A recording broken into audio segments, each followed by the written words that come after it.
చిరు యాడ్కి బీభత్సమైన రెస్పాన్స్ వచ్చింది. అవును.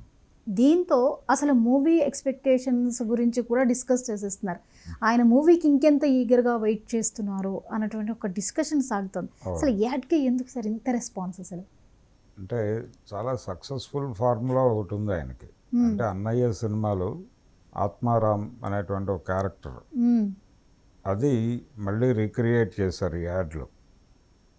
అది విపరీతంగా కనెక్ట్ అయింది. అంటే చాలా యాక్టివ్గా కనిపించాడు ఆయన, ఎనర్జెటిక్గా ఉన్నాడు ఆన్ స్క్రీన్. దాంతో ఈ యాడ్కి విపరీతమైన రెస్పాన్స్ వచ్చింది ఒకటి.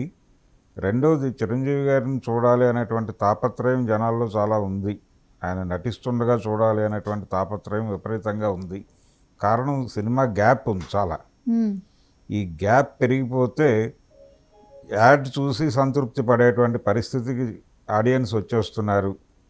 అంటే ఒక సినిమా చూసిన అనుభూతి పొందుతున్నారు ఈ యాడ్ చూడటం ద్వారా. అందుకని అది ఏ ప్లాట్ఫామ్ మీద పెట్టినా కానీ విపరీతంగా వ్యూస్ వస్తున్నాయి దానికి. అంటే ఎక్కడ వేసిన ఆ యాడ్కి విపరీతంగా కోట్లలో వ్యూస్ వెళ్ళిపోతుంది. అది ఎందుకు ఇంత రెస్పాన్స్ వస్తుంది అనేది ఇప్పుడు ఆయనతో సినిమా తీస్తున్నటువంటి యువి క్రియేషన్స్ వాళ్ళు మాట్లాడుతున్నారు.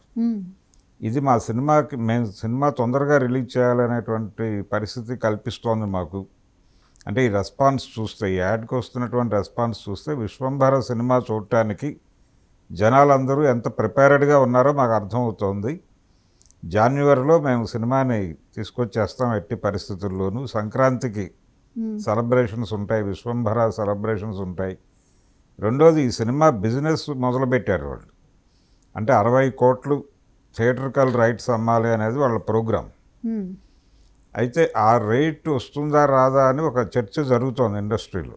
కానీ ఇప్పుడు ఈ యాడ్కి వస్తున్నటువంటి రెస్పాన్స్ చూసి బయ్యర్స్ ముందుకు వచ్చేలాగా ఉన్నారు. వాళ్ళు అనుకున్న టార్గెట్ ఫుల్ఫిల్ అయ్యేలాగా ఉంది. అంటే దేవర 50 వరకు వెళుతున్నారు వాళ్ళు, ఇది 60 వరకు వెళ్ళాలనేది వీళ్ళ టార్గెట్. ఆ టార్గెట్ రీచ్ అయ్యే పరిస్థితి కనిపిస్తోంది ఇప్పుడు ఈ యాడ్కి వస్తున్నటువంటి రెస్పాన్స్ చూస్తే. సో అన్ని విధాల ఓటీటీ బిజినెస్ నడవట్లేదు అని అనుకున్నారు ముందు విశ్వంభర్కి. ఇప్పుడు అది కూడా వేగం పుంజుకుంటోంది. 2-3 ప్రపోజల్స్ వచ్చినాయి. కనుక ఒక రకంగా యాడ్ చేయటం అనేది ఆయన ఏదో సరదాగా చేసుండొచ్చు, కానీ ఇది సినిమాకు ఉపయోగపడటం అనేది ఇప్పటివరకు ఎప్పుడూ జరగలేదు, ఎవరి విషయంలోనూ జరగలేదు. చిరంజీవి విషయంలో ఇప్పుడు ఇదొక కొత్త చరిత్ర. అంటే ఒక అడ్వర్టైజ్మెంట్ ద్వారా ఆయన సినిమా బిజినెస్ సెట్ చేసుకుంటున్నాడు. బిజినెస్ పెరుగుతోంది అన్ని విధాలుగాను, అన్ని చోట్ల, అన్ని ప్లాట్ఫామ్స్ మీద. దానికి వాళ్ళు అనుకున్నటువంటి టార్గెట్ రేటు రీచ్ అయ్యేటువంటి పరిస్థితి కనిపిస్తోంది. దీని మీద డిస్కషన్ జరుగుతోంది, ఇలా ఎప్పుడూ జరగలేదని. అంటే ఇదే కనుక వెళ్తే అనుకున్నట్టుగా బిజినెస్ ఇంకా ఇంక్రీజ్ అయితే యంగ్ హీరోస్ని కూడా ఆయన వెనక్కి నెట్టేస్తారు. అంటే ఆల్రెడీ ఇప్పుడు దేవర కంటే పెద్ద రేటుకి వెళ్ళేలాగా ఉంది ఆ సినిమా. అంటే దేవర 50 అనుకుంటున్నారు వాళ్ళు, ఇది 60కి వెళ్ళేలాగా కనిపిస్తోంది. అలా ఆయన కొత్త హీరోలకి, అంటే యంగ్ హీరోలందరికీ కూడా పోటీ ఇస్తున్నాడు ఇప్పటికీ. రెండోది, ఇప్పుడు ఆ యాడ్ డైరెక్ట్ చేసినటువంటి హరీష్ శంకర్, ఆయన చాలా ఆనందంతో ఉన్నాడు. అంటే ఈ సక్సెస్, ఈ మధ్యకాలంలో ఆయన ఒక ఫెయిల్యూర్తో బాధపడుతూ ఈ సక్సెస్తో ఎంజాయ్ చేస్తున్నాడు. సో నేను బయటకు వచ్చేసాను అనే మూడ్లో ఉన్నాడు ఆయన. ఇలా ఈ అడ్వర్టైజ్మెంట్ చాలామందికి ఎంకరేజ్మెంట్ ఇవ్వడంతో పాటు ఒక అద్భుతమైనటువంటి అవకాశాలను ఇస్తోంది. ఇప్పుడు దీని మీద నుంచి తను చిరంజీవి సినిమా ఏదైనా డైరెక్ట్ చేసే ఛాన్స్ ఉందా అనే ఒక స్పెక్యులేషన్ మొదలైపోయింది.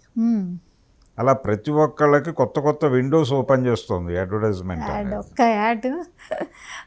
ఒక్క యాడ్ ఇంతమంది జీవితాలను మార్చేలాగా కనిపించడం అనేది, ఇంత బ్రైట్గా ఒక సినిమా ప్రమోషన్కి ఒక వేరే యాడ్ ఉపయోగపడటం అనేది అదొక విచిత్రమైనటువంటి పరిస్థితి. ఇది ప్రొడక్షన్ హౌస్ని, అలాగే ఇతర దానికోసం పనిచేసిన వాళ్ళని, వీళ్ళందరినీ ఉత్తేజితులను చేస్తున్నటువంటి పరిస్థితి. ఇది బాగుంది విచిత్రంగా.